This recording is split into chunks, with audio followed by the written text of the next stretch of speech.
बात करें मैटर की फिजिकल प्रॉपर्टीज। फिजिकल प्रॉपर्टीज कौन सी होती हैं? Which can be measured by without change the identity और the composition of the substance.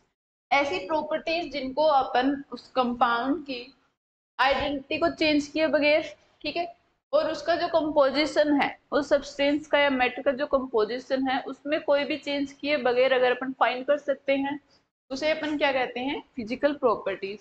For example उसका कलर, कोई भी सब्सटेंस है उसका एक कलर है, ठीक है, तो उसको अपन क्या कहेंगे? उसकी फिजिकल प्रॉपर्टी क्या है कि वो रेड कलर का है, ब्लू कलर का है, ठीक है। और इसके अलावा अगर बात करें order, melting point, boiling point, तो उनका मेल्टिंग पॉइंट भी क्या होता है? फिक्स होता है, बॉइलिंग पॉइंट भी फिक्स होता है, कलर भी फिक्स होता है, ऑर्डर भी फिक्स होती है कि कौन से सब्सटेंस से कौन क्या कलर शो कर रहा है, कौन सी ऑर्डर आ रही है, ठीक है, और उसका मेल्टिंग पॉइंट क्या है, बॉइलिंग पॉइंट क्या है। तो ये सारे क्या होते हैं? इनको अपन को चेक करने के लिए उनकी जो आइडेंटिटी है उसके अंदर कोई चेंज नहीं करना पड़ता और ना ही उनके कंपोजिशन के अंदर कोई चेंज करना पड़ता। तो physical properties are those property which can be measured or observed without change the identity, ठीक है, और the composition of the substance। यहाँ तक समझ आ गया होगा। अब देखो नेक्स्ट, फिजिकल प्रॉपर्टी हो गई है। केमिकल प्रॉपर्टीज देखो, chemical properties require a chemical change to occur. Chemical properties को हमें शो करने के लिए, ठीक है, उसके अंदर केमिकल चेंज की रिक्वायरमेंट होगी, उसके अंदर कोई ना कोई हमें केमिकल चेंज करवाना पड़ेगा। केमिकल चेंजेस कैसे करवाते हैं? ठीक है, केमिकल चेंज कैसे करवाएंगे? मेथड्स होते हैं, बहुत सारे मेथड्स होते हैं केमिकल चेंज करवाने की, ठीक है, बहुत सारी प्रोसेस होती है, जैसे कि टेम्परेचर इंक्रीज डिक्रीज करवाना, प्रेशर इंक्रीज डिक्रीज करवाना, और भी होते हैं बहुत सारे कैटलिस्ट वगैरह यूज करना। ये सारे क्या है? केमिकल चेंज करने के मेथड्स होते हैं। फॉर एग्जाम्पल देखो, एसिडिटी, बेसिसिटी, कम्बस्टिबिलिटी, ठीक है, तो ये सारे क्या है? जैसे हम किसी भी सब्सटेंस अपने पास, उसको क्या करवा रहे हैं? उसका कम्बेशन करवा रहे हैं इन एयर, ठीक है, तो वो एक नए सब्सटेंस में कन्वर्ट हो जाएगा जिसकी प्रॉपर्टी उससे क्या होगी? टोटली डिफरेंट प्रॉपर्टी होगी। फॉर एग्जाम्पल अगर बात करें H2O है, या फिर अपन बात करें हाइड्रोजन गैस, हाइड्रोजन गैस, इसको जब अपन ऑटो के प्रेजेंस में रिएक्ट करवाएंगे तो क्या होगा? क्या फॉर्म होगा? H2O। ये कौन से स्टेट में होता है? लिक्विड में। यहाँ पे भी ये gas, sorry, gas state, gas state में ऑक्सीजन होती है, H2 लिक्विड स्टेट में होता है। तो यहाँ पे देखो H2,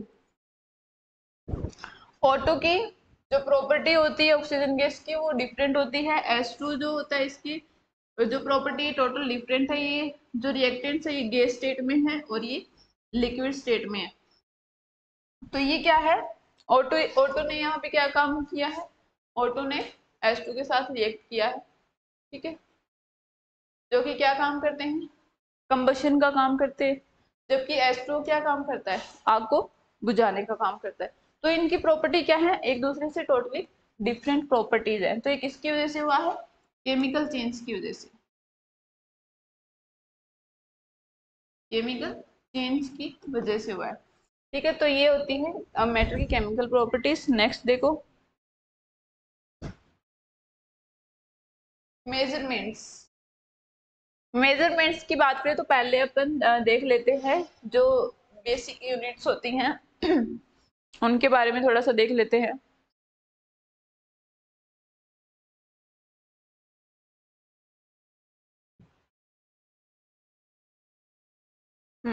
देखो, the international system of units जो हम पढ़ते हैं,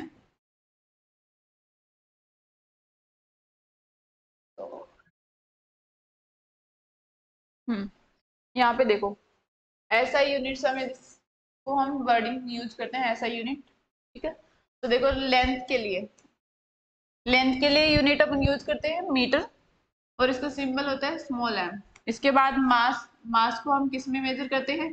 kilogram, KG, and time second में, सेकंड को हम ऐसे रिप्रेजेंट करेंगे। टेम्परेचर को हम केल्विन में, ठीक है, स्मॉल के। इसके बाद देखो जो इलेक्ट्रिक करंट होता है उसकी जो ऐसा यूनिट है वो क्या होती है, एम्पियर होती है, जिसे हम कैपिटल ए से रिप्रेजेंट करते हैं, जिसका सिंबल होता है। इसके बाद देखो ल्यूमिनस इंटेंसिटी जो होती है का जो ऐसा यूनिट है वो होता है कैंडेला CD। इसके बाद अमाउंट ऑफ सब्सटेंस, सब्सटेंस कितनी अमाउंट में है तो उसका जो यूनिट होती है ऐसा ही, उसे हम कहते हैं मोल, और इसका सिंबल क्या होगा, MOL, मोल। तो ये हैं बेसिक यूनिट्स जिन्हें हम यूज करेंगे through the whole chemistry and physics भी अपन बोल सकते हैं, फिजिक्स में भी इन्हीं यूनिट्स का यूज किया जाता है। बेसिक यूनिट्स होती हैं 7, 1 2 3 4 5 6 7 यूनिट्स होती हैं ये टोटल। अब देखो मेजरमेंट्स की अगर बात करें, इसमें मास की यूनिट किलोग्राम होती है, मास। फिर अपन इसके बाद हम और भी बहुत सारे मेजरमेंट्स पढ़ेंगे, mass and weight, volume, and उसके बाद डेंसिटी, टेम्परेचर। ठीक है, तो देखो मास एंड वेट में क्या डिफरेंस होता है, मास एंड वेट में क्या डिफरेंस होता है, कुछ लोग तो इनको सिमिलर ही मान के चलते हैं कि मास और वेट में कोई भी डिफरेंस होता ही नहीं है। ऐसा नहीं है, दोनों क्या होती हैं, अलग अलग यूनिट होती हैं, मास एंड वेट। देखो mass of a substance is the amount of matter present in it while weight is a force exerted by gravity on a subject। तो जो मास होता है कोई भी सब्सटेंस है अपने पास,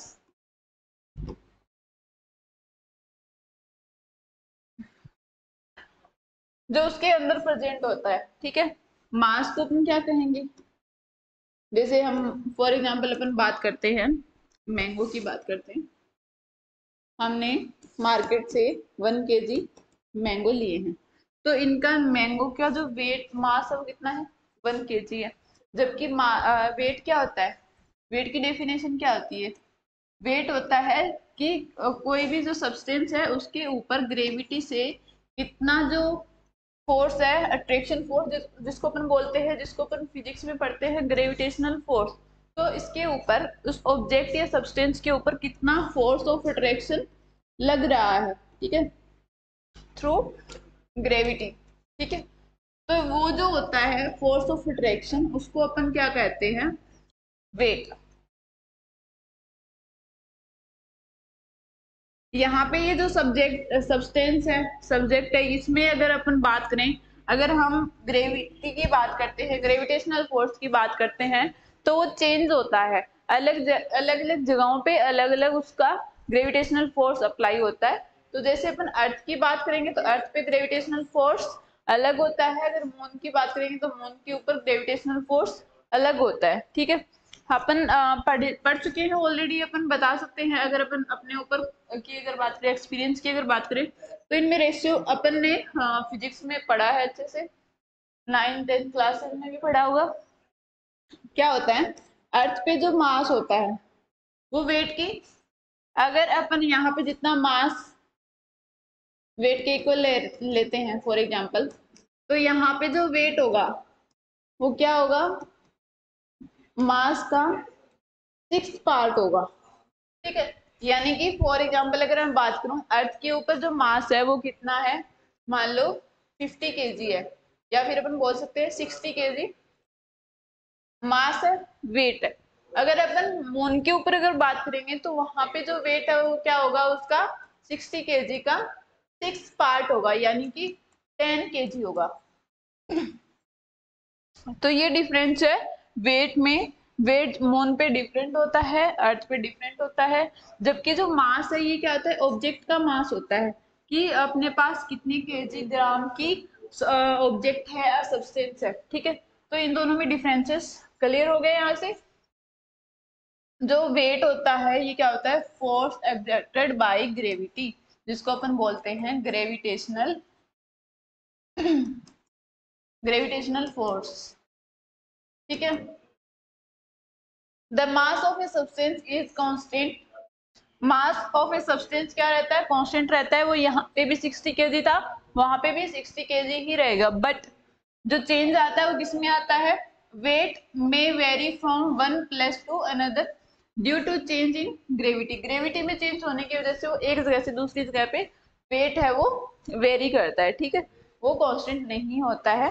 तो ये है दोनों में डिफरेंस। तो यहाँ तक आपको कोई भी डाउट नहीं होना चाहिए। अगर कोई डाउट हो तो आप हमें कमेंट में बता सकते हैं। अब देखो नेक्स्ट आगे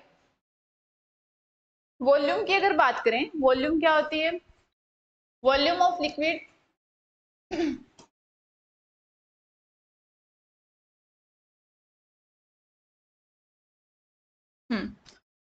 volume of liquid or solution can be measured by graduated cylinder, brood, pipette, etc. A volumetric flask is used to prepare a known volume of a solution. अब देखो वॉल्यूम जो होती है इसको अपन मेजर कर सकते हैं किसके द्वारा, जैसे कि सिलेंडर होता है, ब्यूरेट होती है, पिपेट, और ये सब क्या है, volumetric flask is used to prepare a known volume of a solution. और यूनिट की जो वॉल्यूम होती है, वॉल्यूम की जो यूनिट होती है क्या होती है, लेंथ, सॉरी यहाँ पे क्या लेंथ, और लेंथ की ऐसा यूनिट क्या होती है, एल, स्मॉल एल। बहुत सिंपल है ये। अब देखो डेंसिटी की अगर बात करें, density of a substance is the amount of mass पर यूनिट वॉल्यूम। ठीक है, डेंसिटी को अपन पढ़ते हैं, डेंसिटी क्या होती है, मास पर unit volume. Mass and volume का रेशियो क्या होता है, डेंसिटी होता है। फॉर एग्जाम्पल, और इसकी ऐसा यूनिट की अगर बात करें तो मास को हम किस में मेजर करते हैं, केजी में, एंड वॉल्यूम को लीटर में। दूसरा अगर अपन बात करें तो अपन क्या कर सकते हैं, केजी और सेंटीमीटर क्यूब, सेंटीमीटर क्यूब। तो ये क्या है, डेंसिटी की ऐसा यूनिट हो जाएगी, इसको अपन और सिंपल लिख सकते हैं केजी पर सेंटीमीटर क्यूब। इसके बाद देखो temperature, there are 3 common scales to measure temperature. Temperature को मेजर करने के 3 स्केल्स होते हैं, जिसमें सेल्सियस, डिग्री सेल्सियस अपन यूज कर सकते हैं, degree Celsius, degree Kelvin and degree Fahrenheit.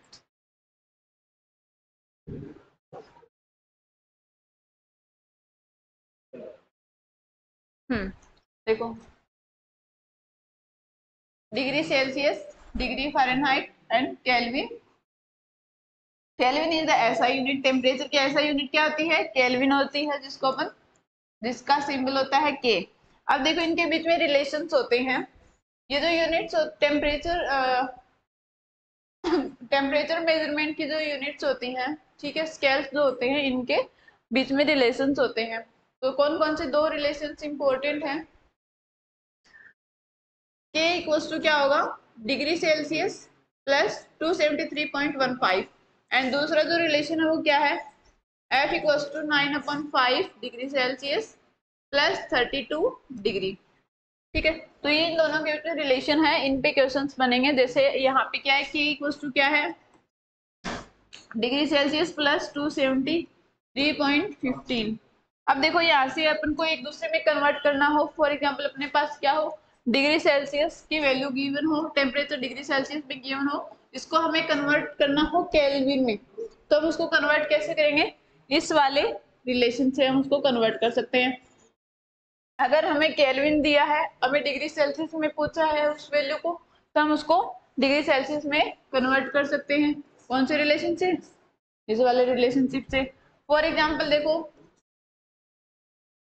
अगर मान लो आपको बोला जाए 25 डिग्री सेल्सियस को आप केल्विन में कन्वर्ट करो, तो कैसे करेंगे, इस जो ये जो रिलेशन है, ये जो फॉर्मूला है, इसमें हम डिग्री सेल्सियस की जगह पे अपन क्या रख देंगे, 25 डिग्री सेल्सियस रख देंगे। तो यहाँ से क्या आ जाएगा, के इक्वल्स टू 25 प्लस 273.15, इसको ऐड कर दोगे, ऐड करोगे तो क्या आएगा, 298.15 केल्विन। ठीक है, तो ये क्या हो गया, 25 डिग्री सेल्सियस की केल्विन के अंदर वैल्यू हो गई है। ऐसे ही अगर मैं पूछूं 100 केल्विन को आपको डिग्री सेल्सियस में कन्वर्ट करना है, तो कैसे करेंगे? तो हम क्या करेंगे, सिंपल सा यहाँ से डिग्री सेल्सियस की वैल्यू फाइंड कर लो। सबसे पहले तो देखो यहाँ से हम डिग्री सेल्सियस की वैल्यू को निकालेंगे तो क्या करेंगे, केल्विन, ये वैल्यू इधर आएगी, माइनस हो जाएगा 273.15। अब इसमें आप केल्विन की वैल्यू पुट कर दो। जब यहाँ पे केल्विन की वैल्यू पुट करेंगे तो क्या हो जाएगा, 100 माइनस 273.15 कर देंगे, जो भी वैल्यू आएगी आप लिख दो। 173 माइनस 173.15 डिग्री सेल्सियस। तो ये है यहाँ से डिग्री सेल्सियस में टेम्परेचर आ गया है। तो इस पे बहुत सारे क्वेश्चन हैं, अच्छे क्वेश्चन बन रहे हैं कि आपको डिग्री सेल्सियस से केल्विन में कन्वर्ट करना हो और केल्विन को डिग्री सेल्सियस में कन्वर्ट करना हो, तो ये आपको अच्छे से आना चाहिए यहाँ से। इसके बाद अगर देखो नेक्स्ट मूव करते हैं, अनसर्टेनिटी इन measurements, significant figure, significant value क्या होती है ये अपन अभी देखेंगे। इससे पहले देख लो साइंटिफिक नोटेशन। दूसरा अपन बोल सकते हैं इसको एक्सपोनेंशियल नोटेशन। क्या होता है साइंटिफिक नोटेशन, क्या होता है एक्सपोनेंशियल नोटेशन क्या होता है? देखो यहाँ से any number can be represented in the form of n into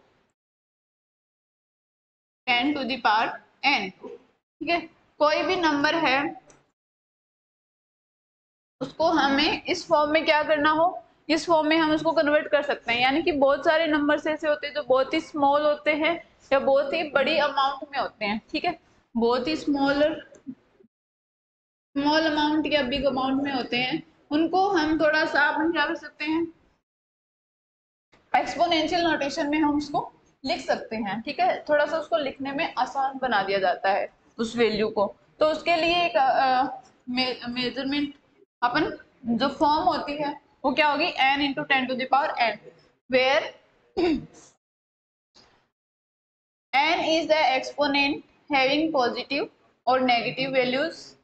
जो n है ये क्या है, एक्सपोनेंट है। ठीक है, जिसकी पॉजिटिव वैल्यू भी हो सकती है और नेगेटिव वैल्यू भी हो सकती है। ठीक है, दूसरा देखो कैपिटल N जो होता है कैन वेरी बिटवीन 1 to 10।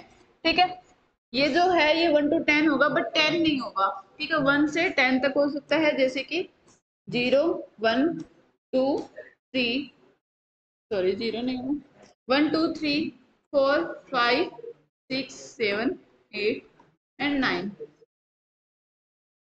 तो ये है n की वैल्यू। ठीक है, 1 2 3 4 5 6 7 8 9 यहाँ तक ये हो सकता है, कैन वेरी बिटवीन 1 to 10। अब देखो फॉर एग्जाम्पल की अगर बात करें, ये कोई वैल्यू है अपने पास।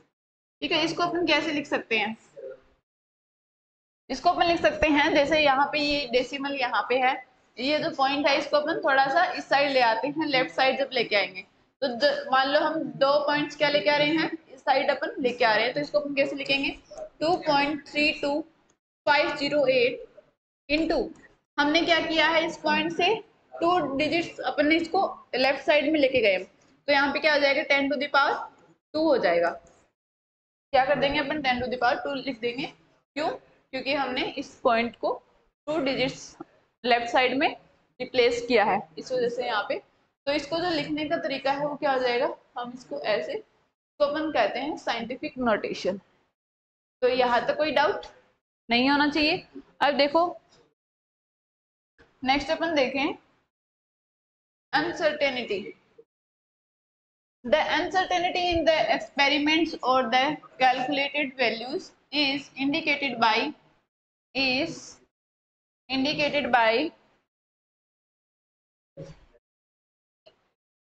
mentioning the number of significant figures।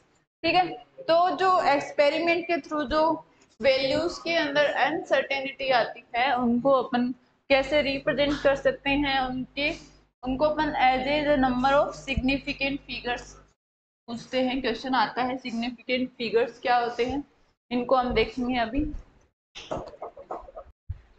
देखो सिग्निफिकेंट फिगर या सिग्निफिकेंट वैल्यूज अपन कैसे फाइंड करते हैं कोई भी नंबर में।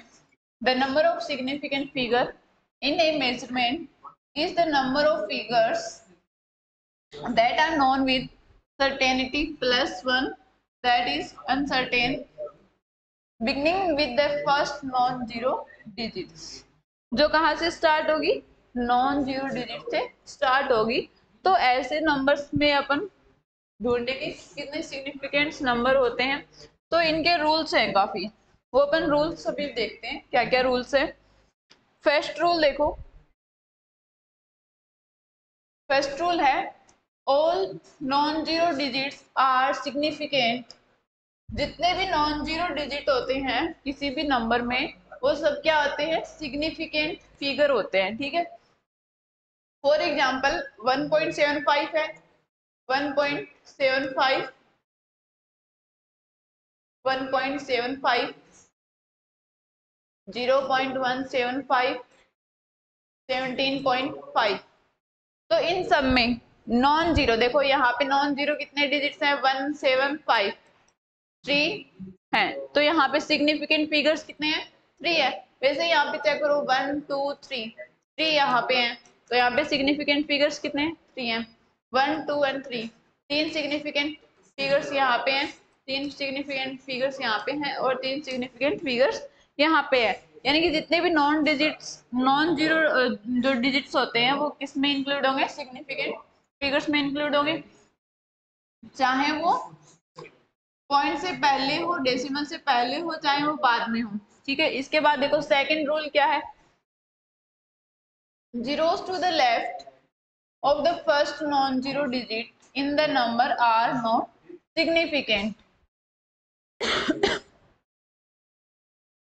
देखो zeros to the left of the first non-zero digit in the number are not significant, यानी कि यहाँ पे एग्जांपल देखो, ये जो पॉइंट है, पॉइंट के बाद में जो यहाँ पे नॉन डिजिट जीरो है, नॉन जीरो जो डिजिट है 1, सॉरी नॉन जीरो जो डिजिट है 1, इससे पहले अगर जीरो आता है तो उसको हम सिग्निफिकेंट फिगर में इंक्लूड नहीं करेंगे, उसको हम सिग्निफिकेंट नंबर इंक्लूड नहीं करेंगे। ठीक है, तो ये है सेकंड रूल। फॉर एग्जांपल अगर मैं आपको कहूँ 0.0275, तो यहाँ पे टोटल सिग्निफिकेंट फिगर्स क्या होंगे, तो यहाँ पे टोटल सिग्निफिकेंट फिगर्स क्या होंगे, ओनली ये 3 होंगे। क्यों, क्योंकि ये जो 2 जीरोस है ये पॉइंट से और नॉन जीरो नंबर से क्या है, पहले हैं। ठीक है, तो ये इसलिए क्या नहीं होंगे,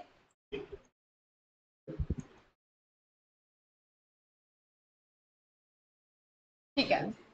यानी कि इसके जो लेफ्ट साइड में जितने भी जीरो होंगे, 2 हो 3 हो 1 हो 4 हो कितने भी हो, वो सिग्निफिकेंट फिगर्स में इंक्लूड नहीं होंगे। इसके बाद देखो थर्ड रूल क्या है, zeros between 2 non zero digits are significant.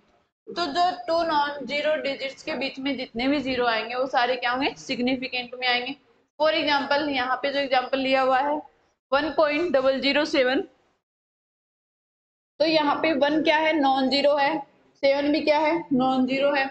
तो इन दोनों के बीच में जो जीरो आए हैं इनको अपन क्या कहेंगे, significant. Significant number in number में इंक्लूड होगा। तो इसमें टोटल कितने सिग्निफिकेंट नंबर्स होंगे इस वाले एग्जाम्पल में, तो 1 7 और 00, तो टोटल सिग्निफिकेंट नंबर कितने होंगे यहाँ पे, 4। टोटल सिग्निफिकेंट नंबर कितने होंगे, 4 होंगे। अब ऐसे ही देखो नेक्स्ट रूल क्या है, नेक्स्ट रूल है zeros at the end or right of a number are significant provided they are on the right side of the decimal point। अब देखो जीरो एट द एंड और राइट ऑफ ए नंबर, किसी number के right में, ठीक है, कोई भी नंबर है, फॉर एग्जांपल 2.3060 या फिर अपन बोल सकते हैं 0.020, ठीक है, ये कोई वैल्यू है, ये कोई नंबर दिया हुआ है। तो यहाँ पे अगर अपन सिग्निफिकेंट नंबर की बात करें तो कोई भी पॉइंट के राइट साइड में, पॉइंट के राइट साइड में अगर नॉन जीरो डिजिट है और उसके राइट साइड में कोई जीरो है तो वो किस में इंक्लूड होगा, वो इंक्लूड होगा सिग्निफिकेंट नंबर में इंक्लूड होगा। तो इस एग्जांपल में टोटल सिग्निफिकेंट नंबर कितने हैं, 2 सिग्निफिकेंट नंबर है और 0 भी सिग्निफिकेंट नंबर होगा। तो यहाँ पे टोटल 2 सिग्निफिकेंट फिगर्स होंगे, 0 होंगे, नंबर होंगे। अब देखो फॉर एग्जांपल अगर मैं बात करूँ, ये कोई वैल्यू है आपके पास, मैंने कोई एग्जांपल दिया है, इसमें आप कैलकुलेट करके बताओ कि कितने सिग्निफिकेंट नंबर्स होंगे। ठीक है, इसमें आपको बताना है कि कितने सिग्निफिकेंट नंबर होंगे। इसके बाद देखो नेक्स्ट रूल क्या है, यहाँ पे देखो 100 has only one significant figure।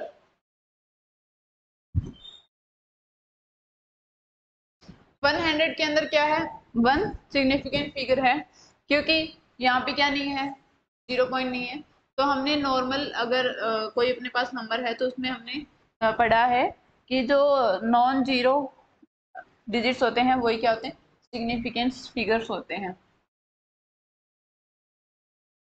अब देखो next, exact numbers have an infinite numbers of significant figures।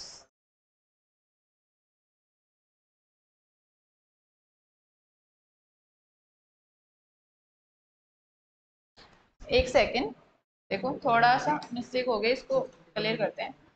देखो फोर्थ को वापस से रीड करते हैं। फोर्थ जो पॉइंट है, देखो यहाँ पे क्या होगा, zeros at the end or right of a number are significant provide they are on the right side of the decimal point has two significant zero। यानी कि अगर अपने पास कोई सिग्निफिकेंट नंबर है, उसके राइट साइड में कोई अगर जीरो है, zeros at the end or right of a number are significant provide they are on the right side of the decimal point। अगर वो डेसिमल पॉइंट के राइट साइड में है तो उनको अपन क्या कहेंगे, डेसिमल पॉइंट के राइट साइड में अगर जीरो है किसी भी नॉन जीरो डिजिट के साथ, तो उसको अपन किस में इंक्लूड करेंगे, सिग्निफिकेंट फिगर में इंक्लूड करेंगे। तो जो अपन पहले जो पढ़ा था जस्ट उससे वो थोड़ा सा रॉन्ग था, ये राइट होगा। ठीक है, तो यहाँ पे देखो,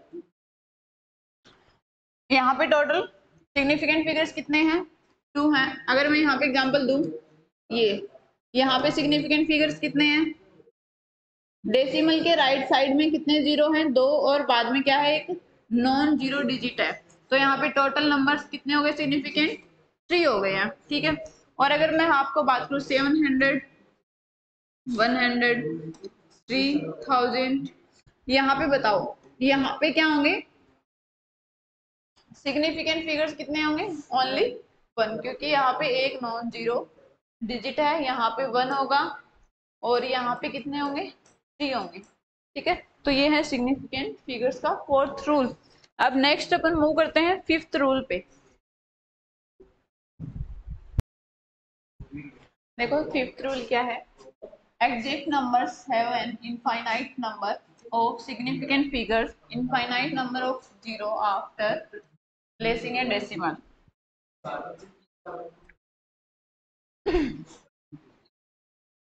exact numbers have an infinite number of significant figures। देखो जो एग्जैक्ट नंबर होते हैं जैसे कि 60 है, 70 है, 4, 5, 6, इन सब के पास क्या होते हैं, इनफाइनाइट सिग्निफिकेंट फिगर्स होते हैं, क्योंकि हम इनको ऐसे भी रिप्रेजेंट कर सकते हैं, इनके आगे हम कितने भी जीरो क्या कर सकते हैं, रिप्रेजेंट कर सकते हैं। ठीक है, इनफाइनाइट जीरो हम रख सकते हैं यहाँ पे। ठीक है, तो जो एग्जैक्ट नंबर होते हैं उनके पास कितने होते हैं, इनफाइनाइट फिगर्स होते हैं। ठीक है, इनफाइनाइट सिग्निफिकेंट फिगर्स होते हैं। ठीक है, इनफाइनाइट सिग्निफिकेंट फिगर्स होते हैं। अब देखो infinite number of zeros after placing A decimal, जब भी अपन डेसिमल के बाद में इनफाइनाइट नंबर प्लेस कर देंगे तो उसके इनफाइनाइट फिगर्स हो जाएंगे। फॉर एग्जांपल यहाँ पे देख सकते हैं, तो यहाँ पे कितने सिग्निफिकेंट नंबर हैं, यहाँ पे टोटल कितने सिग्निफिकेंट नंबर हैं, 1, 2, 3, 4, 5, 6। क्या हम यहाँ पे सिग्निफिकेंट नंबर बता सकते हैं? कितने होंगे? 6 होंगे। अगर इसके आगे अपन और 0 ऐड कर दे तो ये इंक्रीज होते जाएंगे और ऐसे ही क्या होंगे? इनफाइनाइट सिग्निफिकेंट नंबर हो सकते हैं। हम कितने भी 0 आगे ऐड कर सकते हैं इनफाइनाइट तक। तो ये है 5th रूल। अब देखो नेक्स्ट, ये हम ऑलरेडी पढ़ चुके हैं, ठीक है।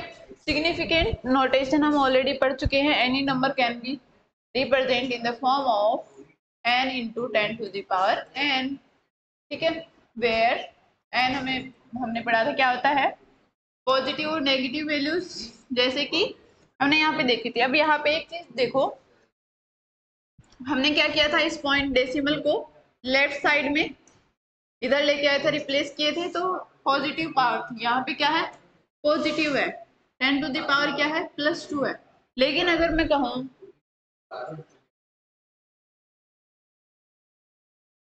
अपने पास ये कोई वैल्यू है, ठीक है, इसको हमें रिप्लेस करना है, तो अगर हम इस डेसिमल को राइट साइड में अगर अपन क्या कर दें? रिप्लेस कर दें, यहाँ पे रिप्लेस करें, इसको अगर अपन लिखें 02.35 2.35, तो यहाँ पे मल्टीप्लाई 10 टू द पावर क्या होगी? -2 होगी, ठीक है, -2 होगी। क्यों? क्योंकि हमने ये जो डेसिमल है इसको राइट साइड में रिप्लेस किया है, और जब हम इसको लेफ्ट साइड में रिप्लेस करते हैं तो इसकी पावर कितनी होती है? +2 हो जाएगी। प्लस अगर हम 3 डेसिमल को रिप्लेस करें, 3 डिजिट्स तक रिप्लेस करें तो 10 टू द पावर 3 हो जाएगी। ऐसे ही इसमें हो जाएगा -3, ऐसे इनफाइनाइट हो सकती है। अब देखो नेक्स्ट है डाल्टन एटॉमिक थ्योरी, जो हम नेक्स्ट क्लास के अंदर पढ़ेंगे।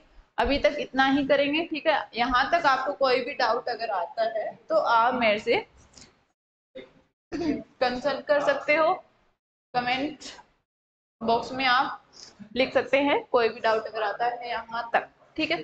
तो नेक्स्ट जो आगे है डाल्टन एटॉमिक थ्योरी, वो सब अपन नेक्स्ट क्लास के अंदर करेंगे। आज का यहीं तक, ठीक है।